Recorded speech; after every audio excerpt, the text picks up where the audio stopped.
Boa tarde, estamos ao vivo aqui no site da Isto É com o Coronel Tadeu, deputado federal pelo PSL de São Paulo.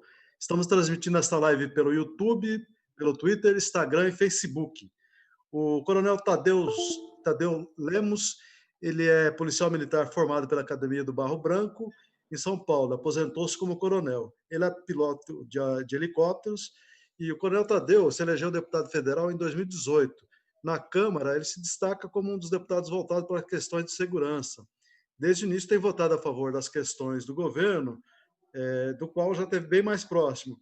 Hoje ele apoia iniciativas governamentais, mas também faz críticas quando precisa. Quando está errado, ele critica mesmo. Vamos falar então com o Coronel Tadeu. Boa tarde, Coronel. Uma boa tarde, Germano, uma boa tarde para todos os nossos espectadores, nossos ouvintes. É um prazer estar aqui para mais uma entrevista com você. É um prazer muito grande, Germano. Ok, então vamos começar a nossa entrevista. Lembrando um pouco, o Coronel Tadeu, até semana passada, passou um mal bocado aí. Ele contraiu o Covid, ficou internado aí em estado grave alguns dias. E como é que você está hoje, Coronel? Não digo que estou 100%, Germano. Estou aí a 90%, 95%, ainda com um pouco de tosse, mas em função de todos os sintomas que eu senti e o tempo que eu fiquei internado no hospital, e eu posso testemunhar mesmo que, além de ser um sobrevivente do Covid, posso testemunhar que o vírus realmente ele é danoso, ele ataca mesmo os pulmões e você sofre quando você é uma pessoa contaminada e é sintomático. Eu fiquei 3 semanas no hospital e falo, o sofrimento é muito grande quando esses sintomas eles vão se agravando ao longo dos dias. Quer dizer, então, Coronel, que é uma doença grave mesmo, né? Não é uma gripezinha, não, né? É uma coisa muito forte. Olha, se você...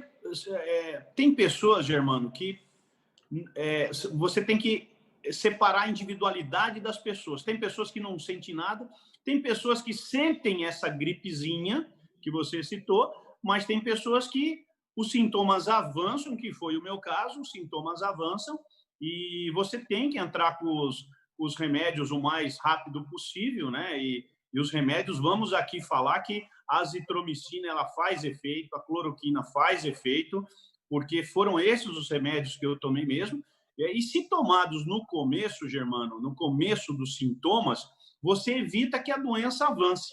É que não foi o meu caso. O meu caso, eu acabei demorando um pouco mais para fazer. Eu quis fazer o teste antes para ver se eu estava ou não estava, e aí o teste deu resultado não reagente, que é aquele teste que você faz de sangue na ponta do dedo, e esse teste só detecta o vírus após 7 dias. Eu não sabia, eu estava desinformado realmente, e acabei aguardando acho que 4 ou 5 dias, e aí os sintomas pioraram. Quando eu fui para o hospital, eu já estava num estágio avançado da doença, mas foram esses antibióticos que acabaram, quando começou a fazer efeito, fazer com que a doença ela recuasse. Agora, Coronel Tadeu, como é que o senhor está vendo a política, de um modo geral, do presidente Bolsonaro para a Covid? Tem sido muito polêmico, né? Tem hora que recebe muitas críticas. Como é que você está vendo a política dele? Olha, eu vou falar, muito boa. Eu vou te dizer por que muito boa. Primeiro, em março, nós tivemos uma lamentável decisão do Supremo Tribunal Federal, e eu digo lamentável, é de se lamentar mesmo, que ele impediu que o governo federal fizesse ingerências nos estados e municípios. Tudo bem, decisão do Supremo, nós respeitamos, e a partir de então, o presidente que queria seguir uma linha de tratamento, né, acabou sendo tolhido nessa sua vontade e deu então a responsabilidade a governos e municípios para terem toda a autonomia dentro dos seus estados e dentro do seu território onde está o município. E restou, então, ao governo federal apenas adotar medidas para socorrer estados e municípios naquilo que fosse feito. E aí, então, entrou-se, nós tivemos ali algumas turbulências, né? A saída do ministro Mandetta, a entrada do Nelson Teich, que ficou 28 ou 29 dias somente, saiu, pediu demissão, e aí entrou o que era, então, seu secretário executivo, o general Pazuello. Então, nós podemos dizer que o começo foi meio tumultuado, porque O próprio Mandetta pregava uma coisa até diferente da OMS, depois passou a concordar com a OMS, né? E o Bolsonaro acabando falando algo diferente. Eles se estranharam e aí essa relação entre ministro e presidente foi cortada. E veio o Nelson Teich, que ficou 4 semanas e também pediu para sair. Do ministro Pazuello para frente, general Pazuello, nós passamos a ter uma certa tranquilidade. Muitos vão falar, pô, mas o Pazuello não é médico, o Pazuello ele não entende de saúde. Se for partir por esse princípio, nós tivemos vários ministros em diversos governos que nunca sequer passaram na frente de uma faculdade de medicina, que dirá que eles fossem médicos. O ministério ele precisa ter uma pessoa com muita capacidade de administração. E esse foi o forte do Pazuello. Ele pegou o problema, que é grande, e pegou um ministério extremamente complicado, que é o da saúde, além dos problemas diários do ministério, que é repasse de verba para Santa Casa, hospital, município, ele ainda pegou a pandemia. O parlamento, nesse ponto, ao mesmo tempo, ajudou muito, aprovando as medidas que precisavam ser. A quebra do teto de gastos, né, a liberação de mais dinheiro para a saúde, e isso possibilitou que o Ministério tomasse medidas que atingissem todos os municípios. E isso foi sendo feito. Agora, por isso que eu falo, o Ministério da Saúde, na gestão Bolsonaro, nessa pandemia, né, na minha opinião, ele se comportou muito bem e está se comportando. Junto com o Ministério da Saúde, nós tivemos a participação do Ministério da Ciência e Tecnologia do ministro Marcos Pontes, que vem aí também trabalhando com a vacina e outras medidas, e principalmente, eu tenho que destacar aqui, das Forças Armadas, Exército, a Marinha e a Aeronáutica, que estão aí 24 horas por dia, a Marinha socorrendo lá no norte, no nordeste, desculpa, no norte mesmo, lá no Amazonas, em Belém, com um navio hospital, a Aeronáutica transportando para cima e para baixo equipamentos, remédio, indo buscar testes na China, resgatando brasileiros em mais de 140 países que estavam impedidos de sair dos países para retornar ao Brasil, e o Exército naqueles lugares onde menos se chega, que é no meio do mato, lá no norte do Mato Grosso, no sul do Amazonas, em toda a nossa floresta amazônica e no Pará, o Exército atuando da melhor forma possível. Então, esse conjunto todo faz com que eu emita uma nota muito boa ao governo Bolsonaro no que se refere ao tratamento da pandemia. Mas, Tadeu, se tudo foi bem como você falou, como é que nós chegamos, então, a esses 3.400.000 infectados e também mais de 112 mil mortes? O que deu errado, então? Deu errado no momento em que determinados governadores resolveram politizar o vírus, Germano. E se você avaliar os números, eu não vou ter exatamente os números de hoje, mas eu garanto para você que desses milhões de pessoas infectadas e desses mais de 110 mil óbitos, eles estão concentrados, 80% disso em apenas 7 estados. E se você avaliar, e nós vamos para o componente político, Germano, se você avaliar quem são esses estados, nós vamos aqui elencar. São Paulo é o maior responsável. Ah, mas é o maior estado. Tudo bem, mas é o maior responsável. Rio de Janeiro, Bahia, Maranhão, Amazonas, Piauí e mais um, Ceará. E aí você vai ver quem são os governantes desses estados, você vai ver que é tudo adversário político do Bolsonaro. Isso me faz levar à conclusão que eles realmente tomaram medidas absolutamente erradas para fazer números. Por quê? Porque precisavam desgastar a imagem do presidente Bolsonaro. Só que a população hoje não é trouxa. Tadeu, a população hoje ela está consciente do que está acontecendo. Mas, Tadeu, mas o Bolsonaro foi o que mais politizou esse caso. Ele que era contra isolamento social, ele era contra o uso de máscara, ele foi negacionista em tudo, foi contra toda a política da OMS, ele mais do que ninguém. Vamos lá. A política da OMS ela foi completamente confusa no início. Eu entendo. Nós estávamos vivendo algo que nunca tínhamos visto na vida. Então, a própria OMS se atrapalhou nos meses de fevereiro e março, dizendo coisas que se contradiziam. né? O primeiro é a questão do isolamento. O Bolsonaro ele sempre afirmou: eu sou contra o isolamento. E eu vou dizer para você, eu também sou contra o isolamento, porque você teve experiências de diversas formas. Você teve países que provocaram isolamento, botou todo mundo para ficar em casa e um foi contaminando o outro dentro de casa, porque aí a proximidade é muito grande.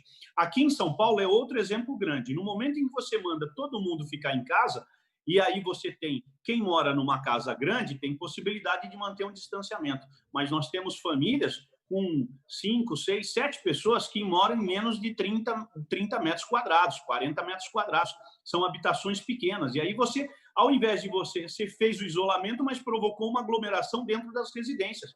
E a periferia de São Paulo, Germano, é o maior laboratório disso que eu estou te dizendo. Porque os números na periferia, eu digo aqui na Zona Norte, Brasilândia, digo na Zona Sul, no Jardim Ângela, no Capão Redondo, em Parelheiros, na Zona Leste, Itaquera, Guaianazes, foram onde os números explodiram. Então, vamos fazer o isolamento, o lockdown, entre aspas. Entre aspas.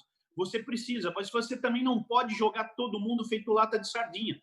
Porque a vida normal do cidadão brasileiro é apenas estar concentrado à noite na hora que você chega em casa para descansar, não o dia inteiro. E as pessoas não ficam, elas vão se circulando e vão tendo contato com as outras.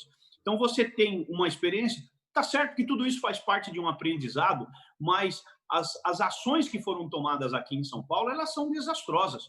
A Argentina tem o mesmo número de habitantes do estado de São Paulo e tem um resultado 5 vezes menor do que São Paulo. São 40 milhões de habitantes em São Paulo, 40 milhões de habitantes na Argentina. As medidas que foram tomadas lá são totalmente diferentes daqui. Lá deu certo, aqui não, né? E eu te dou mais um exemplo. O que fez o prefeito de São Paulo no início da pandemia? Ao invés de ele aumentar o número de ônibus, de trens e metrôs para espaçar os passageiros, ele diminuiu. E infelizmente eu digo isso, até criminosamente ele diminuiu e achando que os trabalhadores iriam ficar em casa, mas quem tinha que trabalhar foi trabalhar e os metrôs ficaram mais lotados. Então aí que foi feita uma passagem do vírus de uma forma rápida e violenta, explodindo e eclodindo isso justamente na periferia.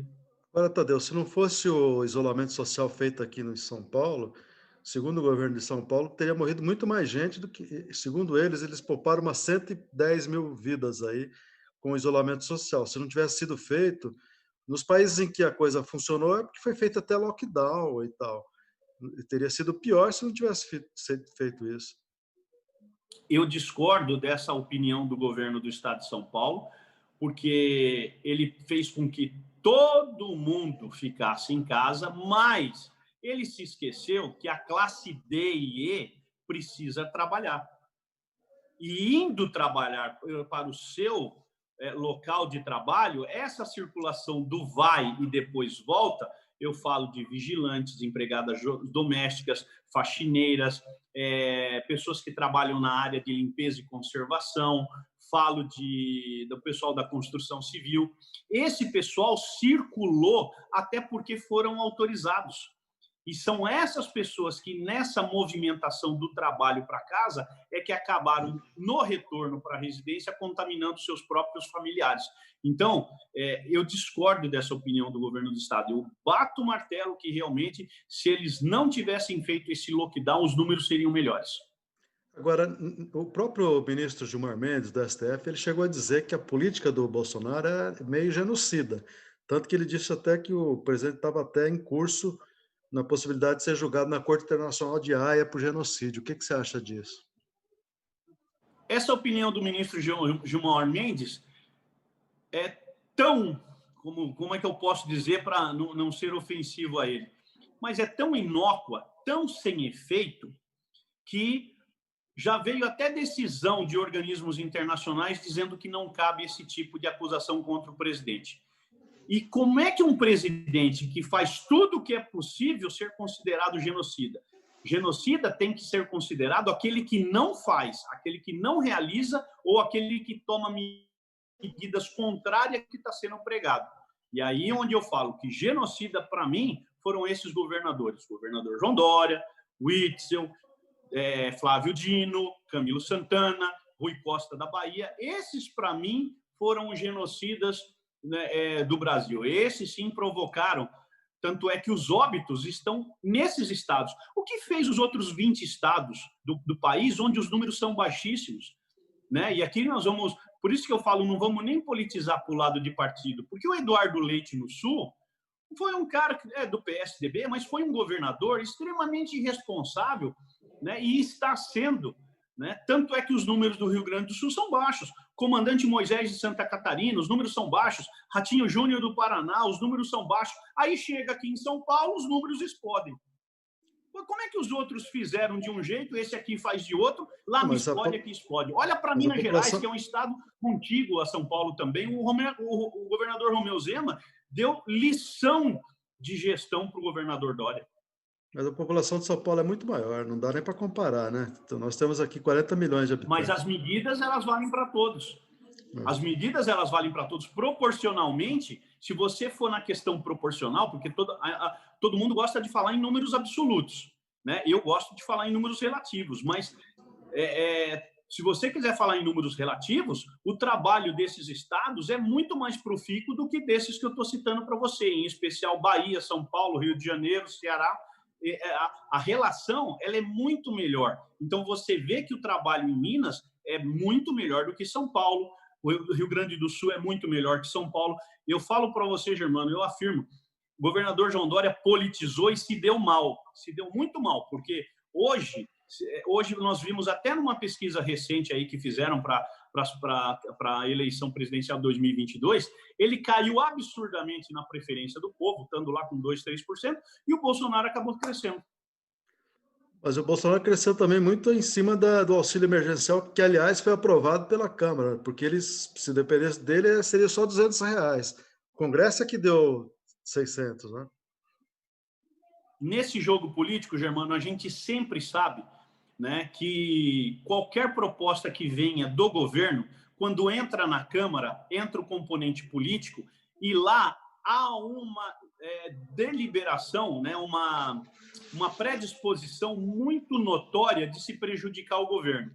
E é claro que, sabendo desse jogo político, o governo não ia chegar com R$600. Se ele chega com R$600, eles iam subir para 1.200. A questão da Previdência, voltando só um pouquinho lá atrás, o ano passado, Germano, durante a reforma da Previdência foi exatamente isso. Por que o governo queria uma reforma de 1,3 trilhão? Ele jogou um número alto porque sabia que ia ser desgastado pelo parlamento para tentar minar a imagem do governo e a imagem do Bolsonaro. E aí foi uma jogada política, né? Vamos jogar baixo, que eu sei que eles vão aumentar. E aumentaram.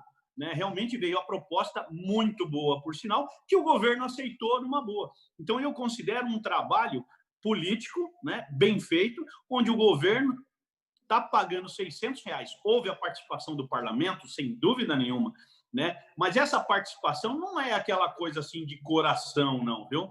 É aquela coisa assim, eu preciso ferrar o governo, mas não ferrou. Nós cumprimos, foram mais de 90 bilhões, se eu não me engano, para cerca de 60 milhões de pessoas, né, de brasileiros, que receberam o maior programa de distribuição de renda já visto, acredito que eu, na América e no mundo. Mas também foi um pouco à custa do próprio gasto, do teto de gastos, né? Porque nós furamos o teto de gastos em muito, e agora o governo parece que vai estender esse plano do auxílio emergencial até o fim do ano, não é isso? Mas também não vai ser com mais 600. Parece que o presidente quer algo de R$200, R$300. Você vai ver que o jogo vai ser o mesmo, Germano. Você vai ver que o jogo vai ser o mesmo. Né? Ele jogou baixo porque sabe que o parlamento vai aumentar. Não há problema nenhum. E, nesse ponto, a equipe econômica, o ministro Paulo Guedes, está sendo muito responsável e, ao mesmo tempo, vou falar aqui, esperto, saber que se ele deixar jogar um valor alto, né, vai ficar pior ainda. E a conta para pagar depois lá na frente. Então, ele joga baixo e dá a margem para o Congresso mexer, tanto a Câmara como o Senado. E eu acredito, eu vou fazer aqui uma sugestão, né, ou uma aposta, que realmente o governo vai deixar, vai permitir que esse valor seja majorado e nós vamos chegar num valor muito maior do que está sendo proposto para as próximas parcelas até dezembro. Na semana que vem também, acho que na terça-feira, o governo vai lançar também o Pro Brasil, que é um programa aí de, acho que Renda Brasil. 50... Renda Brasil, né? Acho que é o Renda Brasil Renda e o Pro Brasil. Brasil, Pro Brasil também, não é? De um plano de metas de obras aí grande volume de obras também que o governo vai pôr na prática, já pensando na reeleição também, né? Veja só, o governo não pode parar de trabalhar de jeito nenhum, né? Nós temos hoje inúmeras obras paradas de governos anteriores, isso vem desde aquela criação do PAC, Programa de Aceleração do Crescimento, que foi um engodo para se tomar muito dinheiro lá fora, fizeram um empréstimo absurdo na época com o FMI, nós estamos pagando essa conta até hoje, e essas obras do antigo PAC do PT não saiu absolutamente nada. Tanto é que eu vou dar um exemplo da transposição do Rio São Francisco. Essa obra milionária, né, não, praticamente bilionária, e sofreu 12 embargos do Ministério Público por suspeita de corrupção, não foi terminada ao término da gestão PT, não foi terminada ao término da gestão do Michel Temer, e em 1 ano e meio de Bolsonaro, ela já foi entregue e tem lá água sendo transposta para o estado do Ceará, no sul do Ceará. E aí você pergunta, como é que conseguiram fazer tão rápido? Eu falei, poxa, é só trabalhar de forma honesta. Então, é claro que tudo que o governo faz, se o Bolsonaro vier para a reeleição, e que tudo indica que ele vem para a reeleição, não tem a menor dúvida que ele vai usar essas obras, esse trabalho dele, para mostrar para a população brasileira, olha, os outros não fizeram, eu estou fazendo. E isso vai ser usado politicamente, sim.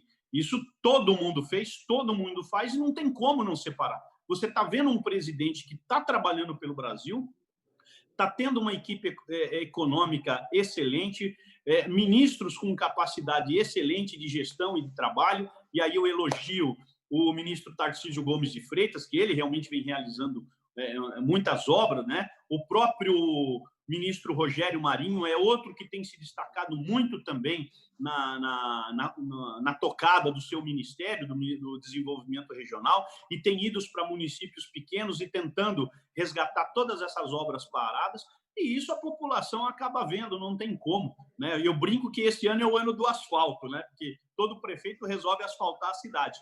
Para o governo Bolsonaro, não. O governo Bolsonaro são os 4 anos de trabalho.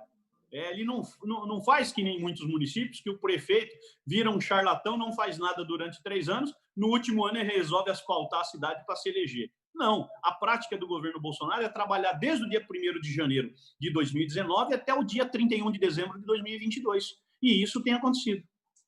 Eu vi que você já elogiou o Pazuello, que é o general, já elogiou o Tarcísio, que também é militar, né?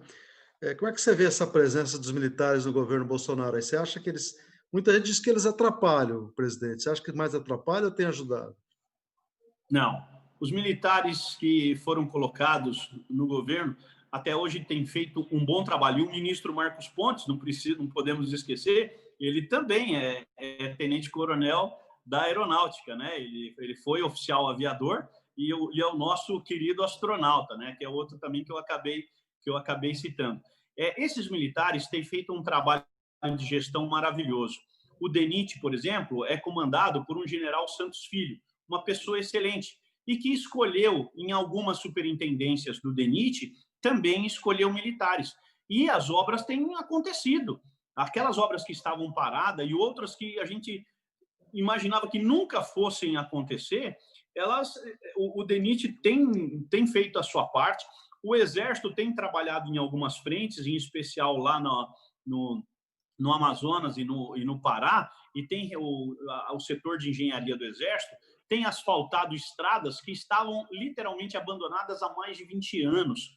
Né? Dinheiro que foi gasto, jogado no lixo, e hoje o Exército vem com um pouco de dinheiro, digo para você, até com metade do dinheiro que qualquer outro governo faria, ele tem feito asfalto por todo o Brasil. Tanto é que a piadinha que o ministro, com o Tarcísio, quando a gente se encontra, é chegar e falar assim, ministro, e aí, bora asfaltar? Porque realmente ele tem retomado todas as obras de asfaltamento das BRs aí pelo Brasil afora. Aqui em São Paulo nós temos um exemplo de uma obra parada há muito tempo em São José do Rio Preto, na Transbrasiliana, BR-53, um trecho de 30 quilômetros que não saía. Agora está perto de ser inaugurado, inclusive. Então, você estava falando aí, mas agora, essa presença de militares muito forte no governo, né? São 6 mil militares aí, além dos ministros e tal, deu muita força ao presidente no momento em que ele falava muito em fechar Congresso, fechar STF. Você acha assim que isso, a gente correu o risco de ter uma, uma intervenção militar, uma volta ao passado nesse campo? Não. Você sabe que eu sou militar, né? Trabalhei 30 anos na Polícia Militar. E essa questão de fechar o STF é realmente fora de cogitação. Nós temos uma Constituição de 88 que ela precisa ser respeitada. Alguns militantes mais afobados começaram a vociferar STF aqui fora, para lá, para cá. Olha, isso não tem cabimento. Existe um rito a ser seguido. E esse rito precisa ser obedecido rigorosamente. O ministro do STF se aposenta com 75 anos hoje. E quando ele completar 75 anos, nós mandamos ele para casa compulsoriamente e aí ele vai resolver o que ele vai fazer da vida. Esse é o processo. A escolha de um novo ministro é feita pelo presidente da República, de cunho pessoal, né? Todos eles que estão lá, desde o mais antigo, Celso de Mello, até o mais moderno, que é o Alexandre Moraes, nomeado recentemente pelo presidente Michel Temer, são de cunho pessoal, são escolhas pessoais do presidente, e assim tem que ser. O presidente Bolsonaro terá a oportunidade de nomear 2 novos ministros, um, inclusive, daqui a algumas semanas, que no lugar do nosso decano, ministro Celso de Mello, e aí ele vai escolher e essa escolha será submetida a uma sabatina no Senado. Esse é o processo. Se algum ou outro se arvora de querer falar do STF, olha, não contem com a minha colaboração. Eu respeito a Constituição, respeito a lei, e quem está do lado do Bolsonaro precisa entender muito bem isso, porque ele já falou, ele respeita a democracia. Ele não foi imposto como presidente, ele foi escolhido por 57 milhões de brasileiros no segundo turno. No primeiro turno, por 49 milhões de brasileiros. Então, ele está lá eleito democraticamente e ele sempre pregou essa democracia. E ele já antecipou que deve ser candidato realmente à reeleição, né, nas urnas. E assim será feito. Agora, o fato é que, de um tempo para cá, ele deu uma sossegada. Ele falava muito em intervenção militar, apoiava esses movimentos que falavam nisso, agora ele deu uma acalmada. O que você acha que contribuiu para ele ficar com esse tom mais moderado, que tem sido positivo para o Brasil, né? Nós sempre apoiamos os movimentos, desde a época de 2013, quando começou aquela história do impeachment da ex-presidente Dilma Rousseff. Os movimentos estavam praticamente parados até 2013. Aí surgiram alguns movimentos, algumas instituições que fundaram daqui para lá, de lá para cá, né? E eu não vou citar nenhum nome de movimento, mas são vários que surgiram. E essa onda pegou. Nesse momento, Germano, eu falo para você, os movimentos estão até tranquilos, estão até quietos, eu não tenho ido mais para a Avenida Paulista. Então, o presidente também, como não tem nada na rua, ele também parou de falar sobre isso. Então, não vejo assim uma relação política, alguma intromissão política por ele ter parado de falar dos movimentos. É que os próprios movimentos deram uma parada, né? As pautas praticamente estão tranquilas nesse momento. Mas, por outro lado, também coincidiu um pouco com essa coisa da prisão do Queiroz, o envolvimento do filho dele lá, o Flávio, nas rachadinhas. Depois disso que ele deu essa acalmada, né? Você acha que teve alguma relação? Não, uma mera coincidência temporal, porque existe esse caso do Queiroz que está avançando aí, o Ministério Público do Rio de Janeiro está fazendo a investigação, então é isso, mas esse caso ele já vem lá de trás, né? Ele já tem tempo, né? Por isso que eu falo que é uma mera coincidência temporal de tudo isso está acontecendo, não tem nenhuma relação com o fato de o presidente hoje estar mais digamos assim, mais afável com o campo político. Todo mundo tem visto, ele tem conversado realmente mais com o parlamento, tem chamado mais os partidos para conversar, e tudo tem fluído de uma forma mais tranquila. Aquela tensão do ano passado, que a gente não sabia qual era a bomba que ia explodir no dia, porque realmente as relações estavam muito atritadas, né, o ano passado, depois da reforma da Previdência. E hoje nós estamos vivendo um momento de conversa, um momento de negociação, né, e tudo isso está fazendo muito bem para o país. Na verdade, essa negociação também que ele está fazendo é basicamente com o Centrão, né? Inclusive, o Centrão ajudou ontem na votação da manutenção do veto dele no caso dos aumentos salariais. Você acha que esse acordo com o Centrão também tem que tomar lá da cá? Como é que você está vendo? Olha, eu não participo... Caiu o negócio aqui que está apoiando, fez um barulho. Eu não sei assim de detalhes, mas eu tenho visto realmente que ele chamou alguns partidos para participar do governo, e a nomeação do ministro Fábio Faria nas comunicações é um exemplo disso, né? Porque até então eu não lembro, sinceramente, eu não lembro se foi dito que é uma escolha pessoal do presidente, mas eu não tenho visto que é uma escolha pessoal do presidente.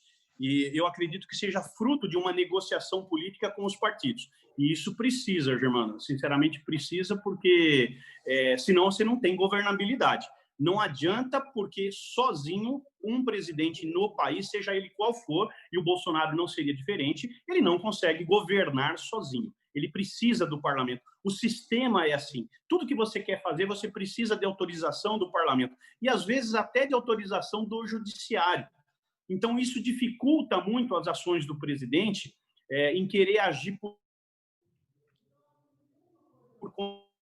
conta própria. E por decreto, mas por não pode.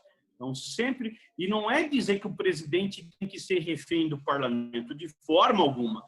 Ele tem parceiro do executivo.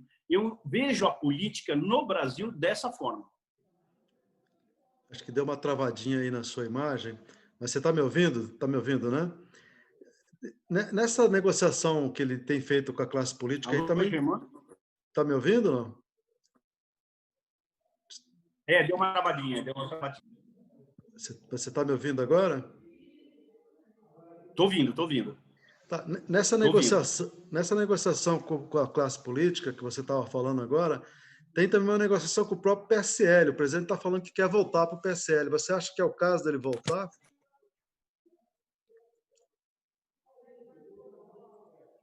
Acho que continua dando uma travada aí na sua imagem. Conseguiu? Conseguiu me ouvir? Eu estou te escutando bem. Você está falando do PSL. Sim. Você acha que é o caso dele voltar? O PSL... Olha, a negociação ela tem que ser feita a todo tempo. E houve realmente um estresse com o PSL. O PSL ainda tem dois grupos muito bem definidos, aqueles que apoiam o presidente Bolsonaro, como eu faço, né? E aqueles que não estão mais na ala bolsonarista, né? Eles chamam de ala bivarista. Mas veja só, o PSL é um partido que, até pela sua origem, ele tem votado com o governo. O nível de fidelidade do PSL varia um pouco de deputado para deputado, mas o nível de fidelidade é altíssimo dentro do PSL. Então, é questão só de repente, de uma tentativa de uma nova aproximação para fazerem as pazes, né? Que eu imagino que isso está sendo conduzido de uma forma calma, de uma forma tranquila, e logo, logo a gente poderá ter realmente o Bolsonaro mais próximo do PSL, como já teve no ano passado. Você acha que ele volta para o partido? Deve voltar? Aí eu não chuto realmente, eu nem arrisco dar nenhum palpite, porque na política tudo é possível. Tudo é possível e pode acontecer. Mas eu acredito que hoje, nesse momento, ele não voltaria. Mas também não seria inimigo do PSL. Quando ele saiu do PSL, ele saiu atirando, dizendo que o partido queria fundar um partido até mais ético, que era o Aliança pelo Brasil, né? Mas, mas não deu certo. O Aliança até agora não saiu do papel e parece que falta apoio a ele para fazer esse novo partido, né? Veja só, montar um partido não é fácil, né? É extremamente complicado. Você precisa lá das quase 500 mil assinaturas e isso realmente não é uma tarefa fácil. Precisa realmente ter muita militância na rua e você precisa achar pessoas que não estão filiadas a nenhum partido. Então, o Aliança não se conseguiu construir o Aliança para as eleições municipais, né? E eu não sei, eu tenho dúvida se ele será um partido para as eleições de 2022. Então, não se pode contar com isso 100%. Mas também você não pode descartar, porque o processo de construção do partido ele não parou. Ele pode estar numa velocidade bem pequena, mas ele não parou. Então, portanto, né, tem que se buscar alternativas, plano B, plano C, plano D, né, para viabilizar uma candidatura do Bolsonaro para 2022. Claro que o presidente ele tem os seus conselheiros políticos, né? E em algum momento aí do dia a dia eles com certeza conversam isso. Mas para 2022 ainda está muito cedo para a gente querer acelerar e antecipar alguma coisa. Mas o certo é que ele vai ter um partido em 2022 para disputar a eleição, isso eu não tenho a menor dúvida. Deputado Tadeu, eu sei que você apoia a Lava Jato, assim, pelo que você já me falou, você sempre apoiou a Lava Jato. Agora, como é que você vê o combate à corrupção no governo? Depois que saiu o Moro, deu uma enfraquecida, há uma ameaça à própria Lava Jato, aí, que parte também do procurador-geral do Augusto Aras. Aí tivemos o caso do Flávio, do Queiroz. Você acha que tudo isso aí cai no colo do presidente? Não, são coisas diferentes. No mundo do direito penal, tudo é individualizado. Ninguém pode ter culpa no lugar do outro. No mundo político, não. No mundo político, essa onda, essa avalanche de notícias, né? Todo mundo gosta de atribuir determinado fato a outras pessoas porque estão ligadas, porque estão próximas. Nós tivemos o caso aí do procurador Deltan Dallagnol, que, entre aspas, está sendo escrachado por algumas ações, né? Eu sou um apoiador da Lava Jato e lamento realmente que um procurador como ele, que trabalhou tanto e que eu não consigo nem lembrar mais o número de sentenças que foram dadas na Lava Jato, mas não foi cometido nenhuma injustiça, ninguém viu injustiça nenhuma durante todo esse processo da Lava Jato de 2013 até agora, e todo mundo que foi condenado realmente por motivos, por fatos, né, e não por hipóteses, e o Deltan Dallagnol foi um dos personagens mais atuantes de todas essas operações. Aliás, a Lava Jato ela tem desmembramentos nos estados, no Rio de Janeiro, aqui em São Paulo, né, e ela tem continuado o seu trabalho. Está havendo realmente um burburinho muito grande no Ministério Público, né? Eu, sinceramente, eu não sou de lá, não consigo entender. A única coisa que eu posso fazer é emitir opinião que, se tiver alguém tentando impedir que a Lava Jato prossiga, olha, vai encontrar muita resistência, principalmente da opinião pública. É verdade, que a opinião pública sempre apoiou a Lava Jato, né? E a classe política mais decente também apoia. Deixa eu te falar uma coisa, nessa questão aí de, de, de moralidade, quer dizer, nós tivemos também, paralelamente a isso, nos últimos tempos, nós temos assim muitas críticas à política do meio ambiente, né? Se fala muito que o governo está contribuindo para a destruição da natureza, a política do ministro Salles não estaria sendo correta. Como é que você vê essa política de combate ao desmatamento e às queimadas na Amazônia? Olha, desmatamento é algo que nós já conhecemos de muitos anos. E nós sabemos que quando você tem o desmatamento, você, às vezes, né, ou na grande maioria das vezes, você sempre tem um componente político por trás. você tem, às vezes, empresários, você tem pessoas gananciosas realmente por dinheiro que querem a todo custo desmatar para fazer dinheiro, com madeira, com minerais, e isso tudo, esse combate todo, todas essas operações que o ministro Salles fez ao longo do ano passado e ao longo desse ano, incomodou muita gente. Um outro aspecto é que, dentro do Ministério do Meio Ambiente, dentro do IBAMA, havia um repasse absurdo, mas é absurdo mesmo, de dinheiro para ONGs que não faziam absolutamente nada. Isso é o que a gente herdou de governos anteriores e que foi também colocado um basta. E aí, Germano, você há de concordar comigo. Quando você desmama um bezerro, ele chora e chora muito, e é o que tem acontecido. O corte dessas verbas, desses recursos que, em tese, eram para ONGs que protegiam a Amazônia, e que não era coisíssima nenhuma, era apenas dinheiro para fazer caixa mesmo, infelizmente, esse dinheiro acabou. E aí a gritaria aconteceu. Em algum ponto da Amazônia, você pode ter certeza que deve ter desmatamento e o governo não alcança. Em um ou outro ponto. Mas, na maioria, o governo tem chegado realmente de forma eficiente, de forma enérgica, e aí isso tem feito com que esses incomodados utilizem da imprensa, que já não é tão amiga do governo, para bater não só no Bolsonaro, como no ministro Ricardo Salles. Ontem você viu a questão lá da manutenção do veto na Câmara, né, aos aumentos salariais. Eu sei que você sempre reivindica aumentos salariais aí para o funcionalismo e para o pessoal da PM. Como é que você viu essa questão de não se permitir aumentos salariais aí por um bom tempo? Eu posso estar até mal informado ou mal assessorado, mas eu vou dizer uma coisa para você: não havia nada de reajuste salarial, aumento salarial. A questão do veto 17, ela se baseava na retirada de direitos que os funcionários públicos já têm, né? E ninguém estava pedindo nada para mais, se estava pedindo para não retirar, né? E porque algumas categorias, como por exemplo da saúde e da segurança, são as duas categorias principais que estão no combate da pandemia. Aqui em São Paulo, por exemplo, nós já tivemos 89 policiais mortos por Covid.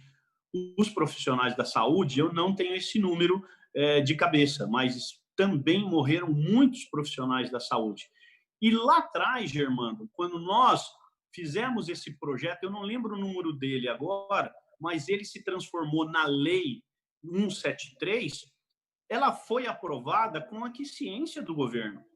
Quando isso aconteceu lá atrás, nós votamos, e eu votei sim, justamente porque o governo orientou sim, então ele estava completamente de acordo. Eu não sei o que aconteceu no meio do caminho, que aí ontem se divulgou um rombo de 120 ou 130 bilhões. Falei, poxa, como é que esse número não apareceu lá atrás, quando a gente estava discutindo o projeto, e apareceu só agora? Me causou surpresa. Muita surpresa, por sinal. Porque no momento em que nós estávamos votando esse projeto, não tinha nada disso. E no momento em que se brigava apenas para não se perder algumas bonificações, porque é perder mesmo algumas bonificações que os funcionários da saúde e da segurança têm, né? O governo federal fala, não, isso vai causar um prejuízo de 120, 130 bilhões, mas os funcionários públicos federais não têm essas bonificações. Então, de onde é que está esse rombo? E ninguém falava. Então, eu acredito que ontem, essa votação, tudo bem, o veto foi mantido, né? O veto foi mantido, então, teoricamente, se tinha que se manter uma austeridade, ela vai ser mantida, mas eu estou sendo justo com aquilo que eu busquei de informação. Né? Essas alegações do veto, né? Essas realmente não me convenceram, porque deveriam ter aparecido lá atrás. Porque como é que você concorda lá atrás, de uma hora para outra muda, o presidente vetou, aí eu até acho, né? Eu estou fazendo apenas uma suposição, o presidente não é obrigado a saber de tudo. ele tem que ser assessorado e muito bem assessorado. Eu acho que nessa questão do veto 17, tem uma pulguinha aqui atrás da minha orelha que está dizendo que ele foi mal assessorado. E, de repente, a gente deu um tapa na área da saúde, na área da segurança, sem a menor necessidade. Com uma ressalva, nesse projeto, e aí eu concordo, envolvia o pessoal da educação. Aí eu falo para você, poxa, a educação parou. Então, os professores que, teoricamente, se estivessem dentro da sala de aula, estariam correndo risco, não estão, porque eles pararam. Então, ali havia um exagero, realmente, que era em relação ao pessoal da educação, e todo mundo sabe que as aulas nesse país, dentro da sala de aula, fisicamente, elas não existem já desde março. Então, eles não corriam risco. Agora, o pessoal da saúde e da segurança, eu enfatizo, esses estão de frente para o crime, de frente para a contaminação. Agora, na questão das aulas aí que você estava falando, parece que a perspectiva de não ter nem aula mais esse ano parece que é bem grande, né? Ninguém está Muito querendo, grande. os pais não estão querendo deixar os filhos voltarem enquanto tiver essa ameaça de contaminação, né? Exato. Há uma falta de confiança muito grande em querer colocar essas crianças dentro da sala de aula. O estado de São Paulo tem 13 milhões de crianças. São divididas em 3 períodos: diurno, vespertino e noturno. São 3 turnos de aula. Há espaço suficiente para separar? Não há. Não há espaço. Então, de cara, você já enxerga que não há como se fazer o espaçamento, né? E que medidas vão ser tomadas? Então, é um risco muito grande de você voltar à aula, nem que seja para perder o ano letivo. Mas nós sabemos que muitas escolas conseguiram se adaptar muito bem através esse novo normal, que é fazer tudo pelo celular, usando rede de dados, rede Wi-Fi, né? Muitos se adaptaram para poder dar continuidade ao ano letivo. Então, eu não vi ainda, sinceramente, não tem nenhum exemplo, mas deve acontecer, principalmente nas escolas mais afastadas, onde o sinal de internet não é muito bom, né? Deve acontecer de que uma ou outra escola terá dificuldades em terminar o ano letivo de forma satisfatória. Aí, infelizmente, essa escola ela sofre o prejuízo de ter o ano cancelado. Mas eu acredito que, na grande maioria, 90%, provavelmente, vai conseguir cumprir o programa educacional previsto. Os técnicos, os especialistas na educação estão dizendo que vai ter que ter esse novo normal, vai, ser, vai ter que ser entre presencial e também pela a distância, né? Pela internet e tal. O problema é que muita criança pobre da periferia não tem nem internet em casa, né? Esse vai ser um drama. Isso. Então, é isso que eu falo. Eu não sei se muita, porque hoje um celular, né? Eu falo para você, né? Nos últimos tempos, eu tenho visto as operadoras de celular nos grandes centros, né, com uma boa qualidade de sinal, né, permitindo que se passe voz e dados e imagem, no caso, né, de uma forma satisfatória, né? O 4G ele está aí, né? Tem uma empresa que ela está com 4.5 G, então esses sinais têm sido satisfatórios quem tem acesso. Mas pode ser que realmente uma parcela, e aí eu não sei te dizer se grande parte ou uma pequena parcela, Germano, ela pode ser prejudicada por falta dessa estrutura, dessa tecnologia, né? Eles não têm, às vezes, dinheiro suficiente para poder comprar créditos e poder fazer aula. Aí é onde que o poder público, as secretarias da educação dos estados têm que atuar. Aí é que a gente vai ver o trabalho do governo. Cadê o 3G para uma escola? Né? Cadê você fornecer um sinal de internet com qualidade para os seus estudantes? É aí que a gente vai ver o poder público atuando para suprimir essa lacuna. Perfeito. Nós já estamos com 50 minutos no ar, mas eu ia te fazer mais uma pergunta ainda, que é em relação à reforma tributária, que ela está lá agora tramitando no Congresso e o governo já apresentou o seu projeto, e muita gente fala que ele pode ter um aumento de impostos embutido nele aí. Se fala muito de recriar a CPMF. Você acha que se tiver uma reforma que faça que que crie novos impostos, o Congresso aprova, é isso? Não, Germano. Hoje nós temos uma carga tributária em torno de 40%, 42%, 46%, né? Varia um pouco de estado para estado, porque sempre tem uma alíquota aqui que é diferenciada, mas a carga tributária nossa é altíssima. Aumentar imposto, jamais, jamais. Mas substituir impostos para possibilitar uma arrecadação maior, isso é o que precisa ser feito. A PEC 45, que é do deputado Baleia Rossi, que ela está dentro da comissão mista da reforma tributária, ela prevê uma fusão de impostos que possibilita uma melhor fiscalização e, consequentemente, um combate à sonegação e um aumento de arrecadação. Então, ninguém vai pagar mais, mas quem não está pagando vai pagar. O ministro Paulo Guedes ele vem com uma teoria que eu também acho interessante. No momento em que você fizer a reforma tributária e você tiver um aumento de arrecadação, né, você também pode permitir um rebaixamento em determinados impostos, como o do imposto de renda. A tabela do imposto de renda, se eu não me engano, já está há 14 anos sem reajuste. É muito tempo. É muito tempo. Hoje, você tem uma tabela que ela começa em R$ 1.900. Só que isso está assim desde do início do governo, do final do governo Lula. É muito tempo sem reajuste. Então, o que o governo fez não reajustando essa tabela? Ele trouxe muito mais gente para pagar. Só que ele trouxe quem? As camadas D e E. E hoje, você, para poder tirar essas camadas D e E, que são as que mais precisam ter dinheiro na mão, você precisa melhorar o sistema tributário. Aí eu acho que é viável você fazer uma composição. Mas aumentar imposto, falo para você com toda certeza, eu duvido que passe. Ninguém é favorável a isso. Isso, politicamente, até é um tiro no pé de cada um dos deputados e senadores. Como é que eles vão dizer para o povo lá fora, eu acabei de aumentar o imposto em mais 2%? Né? Não é inviável, completamente inviável. Nós temos que partir realmente para uma reforma tributária que ela permita o combate à sonegação, né? E aí, consequentemente, a arrecadação e uma simplificação. Tem uma empresa que eu conheci durante a campanha, Germano, que ela mantém mais de 300 funcionários focados nessa questão tributária, porque cada estado tem um rito diferente para cobrar os seus impostos.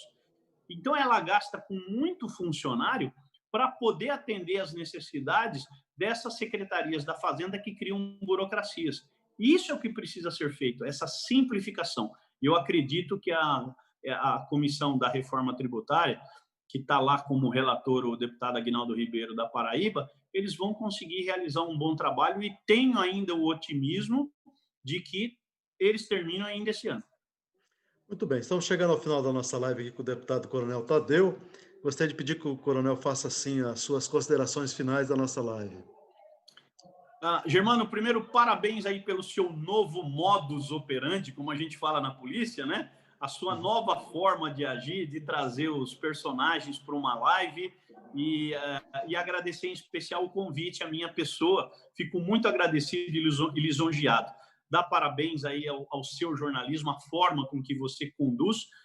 Fico bastante satisfeito, até pelas perguntas que você fez, realmente, de uma forma bem ampla, tocando em vários assuntos. E uma mensagem para todos. Cuidem-se mesmo. Eu sou um sobrevivente do Covid e posso falar agora com propriedade, né, que já falava antes, agora com propriedade. O vírus existe, ele pega e, em algumas pessoas, ele pode ser letal. Portanto, a prevenção, o uso de máscara, o distanciamento social, né, e simplesmente aquela lavadinha nas mãos, 10 vezes ao dia, 20 vezes ao dia, ela pode realmente salvar a sua vida. Muito bom. Em nome da Isto É, eu quero agradecer, então, ao deputado Coronel Tadeu pela sua participação na live e também a todos que nos assistiram de casa e de seus escritórios. Muito obrigado. Boa tarde a todos. Boa tarde, deputado. Boa tarde, irmão, e boa tarde a todos. Boa tarde.